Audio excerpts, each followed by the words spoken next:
10, 9, 8, 7, 6, 5, 4, 3, 2, 1.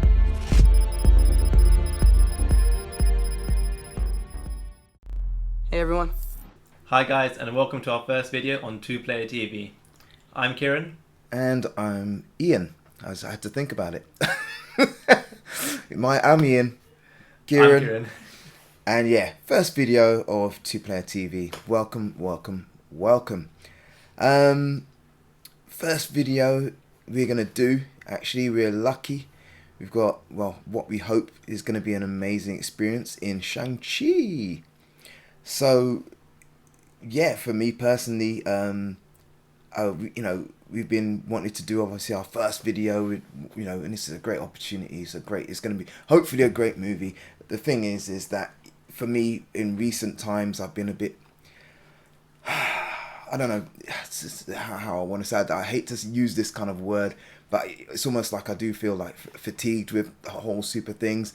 Luckily, and we've got What If, which has been amazing so far. Not to stray too far out of things, but the last episode, which is episode 4, I think it was. Yeah. Episode 4 of What If was amazing, but I really need something that's going to essentially bring, the first few phases of this, first 3 phases of everything.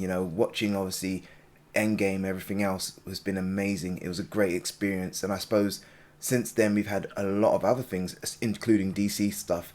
And I suppose I'm starting to feel like as if to say I can't really watch superhero movies at the moment. Especially since for a long time we've not had much until as of recent due to whole lockdown and everything getting pushed back and back and back. Yeah. And it's the thing, I really, I just want that spark back.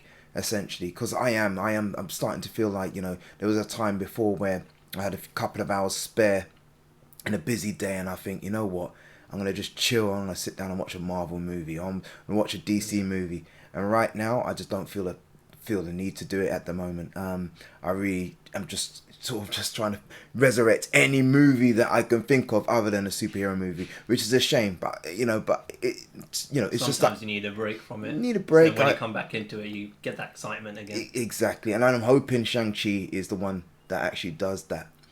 It'd be good to get back into a movie theater as well. Yeah, big time. It's been a long time. Big time, and they need us more than anything right now, right? So yeah, I mean, my expectations, I suppose, literally, like I say, hopefully that actually does happen. With this film, I can't say that I know much about Shang-Chi. It's a character that I've never visited in terms of comic books, and I've stayed away from doing that. So for me personally, this is going to be a brand new experience altogether. But I kind of like that. In a way, I want to be able to go into it without any preconceived sort of things of how it should be comic book accurate and so on and so forth. I can actually just sit down and watch it and fresh experience. Just enjoy it for what it's going to be. Yeah, without have to worry about that. I definitely will look at some of the comics and materials thereafter, but I wanted to watch a movie kind of vanilla, sort of, just fresh. Straight in. Yeah, just straight in. I think a lot of people, when I've been looking at people talking about this film, excitement for the film or not, essentially there's just like, don't know much about it. So I'm hoping that's going to be the same things like Guardians, and I can only think, because I remember when Guardians came out, I was like, you're going to do that? I knew it was going to be, I thought it was going to be a hard push for them to actually get those characters into any kind of mainstream at all. Yeah. And then such out there characters. Dude, it was amazing. It's, definitely in my top 10 of all my James sort of Gunn did an superhero. amazing job. Yeah. Amazing job. So yeah, for me personally, absolutely, I think if they can, recreate that, take some characters that, relatively unknown and bring them to the mainstream and have it so that, we, love these characters the same way that we love Star-Lord, the way we love Drax, the way we love, all those, Groot, everyone, I just honestly, yeah, absolutely. I really, really, hope that's what it's going to be. What about you? Anything? Yeah, I mean, this is going to be, what we know is going to be a big martial arts movie. I think this will be Marvel's first movie where it's a lot of fighting, hand-to-hand combat involved. So I'm really looking forward to experiencing that sort of fighting and less CGI fights in the air, things like that. Oh, yeah. I'm sure we're going to get that still, but I'm hoping they'll stick to more of the hand-to-hand combat experience for us. And that'll be really good to watch, especially because a big blockbuster as a Marvel movie, we know that they're going to have paid people to go out there and learn how to fight and how to be quick with reactions in terms of fighting. So I'm hoping that'll play off on screen, so that'll be really good to watch for me. Well, a lot of them are actually. Michelle Yeoh is absolutely amazing. She's been in a good few martial arts movies in the bank. Crouching Tiger, Hidden Dragon, Super Cop, which is a Jack Chan movie, and she's absolutely amazing. I mean, she is the real deal. So I mean, I don't know much of the other characters. I mean, the other actors. So I'm not too sure. But yeah, I totally agree. My mind, when I think to this film, I think about Kung Lung. What's his name? Iron Fist. Iron Fist. And you know what? The first season, I watched it because it was Marvel. I watched it because I was invested.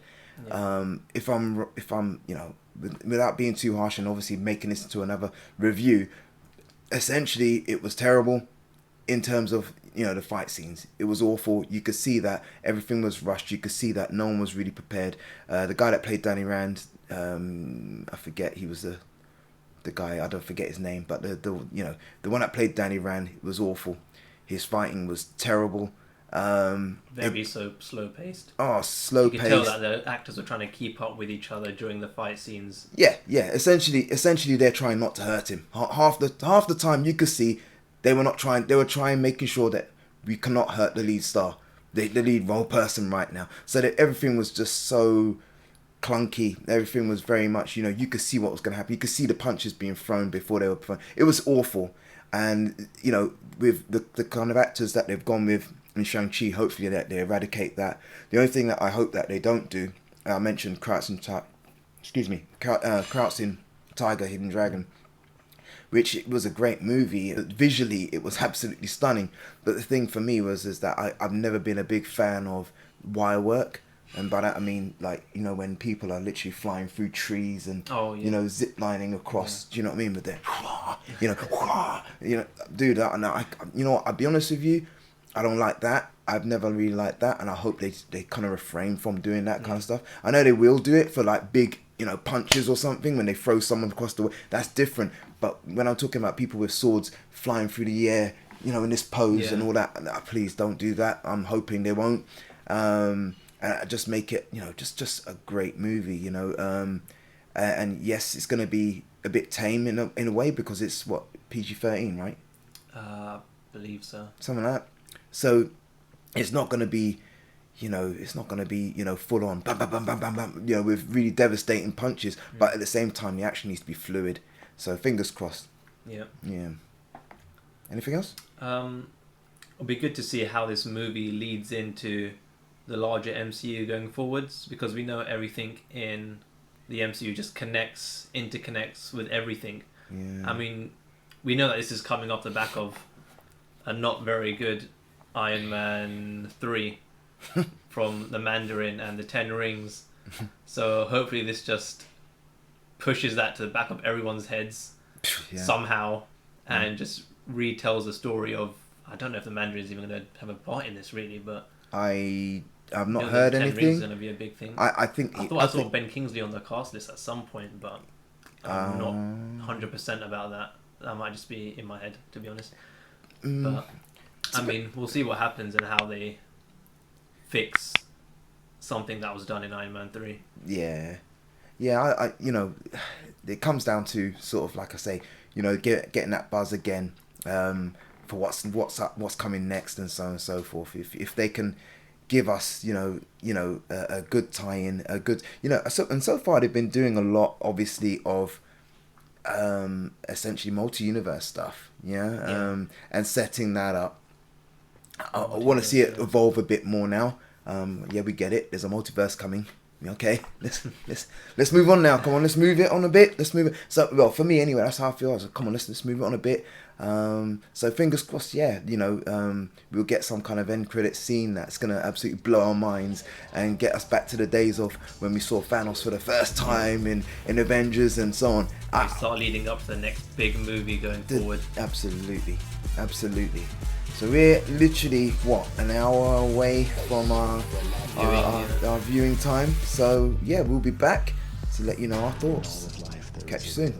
See you.